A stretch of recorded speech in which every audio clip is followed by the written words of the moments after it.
I'm Renee Herman, a Deputy Technical Director at the AUASB, and I'll be co-presenting your 5-minute guide to ASQM2 with Marina Michaelides, a Senior Manager at the AUASB. ASQM2 is part of the 3 new and revised quality management standards that were issued by the AUASB in March 2021. ASQM2 is a new standard that effectively replaces the provisions that are currently in extant ASQ C1 and ASA 220. Having a separate standard for engagement quality reviews has many benefits, including scalability for ASQM1, as well as really placing that strong emphasis on the importance of engagement quality reviews. ASQM2 is to be read in conjunction with ASQM1, as the latter establishes the firm's responsibilities for its system of quality management, with one of the specified responses in the standard being for the firm to establish policies or procedures addressing engagement quality reviews in accordance with ASQM2.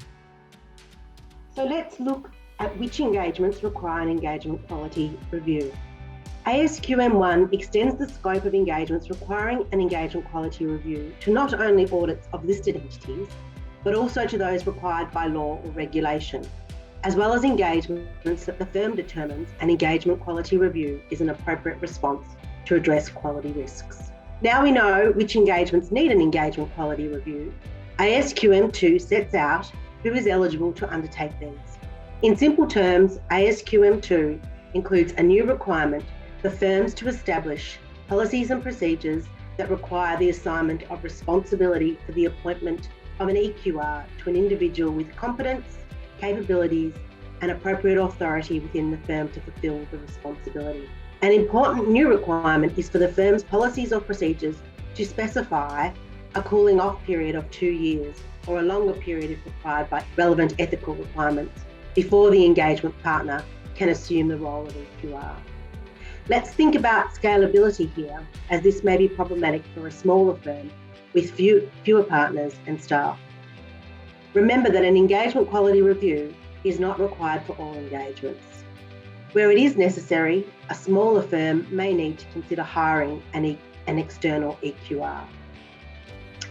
Now that we know who can be an EQR, let's talk about the EQR's responsibilities relating to performance and documentation of the engagement quality review. We won't go through this in detail, as many of these revisions are to enhance the robustness of the standard, but I just want to share the highlights of some of the new requirements. There is now a new explicit requirement for the engagement quality review to be performed at appropriate points in time during the engagement, rather than at the end before the final sign-off. There is a new requirement for the EQR to evaluate the basis for the engagement partner's determination if their involvement has been sufficient and appropriate throughout the audit engagement.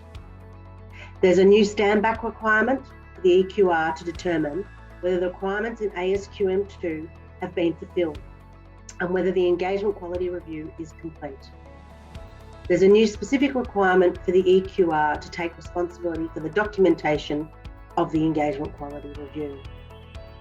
Additionally, ASQM2 now precludes the engagement partner from dating the engagement report until notification has been received from the EQR that the review is complete. Remember that the performance of an engagement quality review doesn't absolve the engagement partner from their responsibility with respect to engagement performance and engagement quality, which will be discussed in our next awareness video, ASA 220. Thank you all for watching. Still to come is our 5-minute guide to ASA 220. And please keep an eye out on social media and on the AUASB's website for all of our additional AUASB support materials.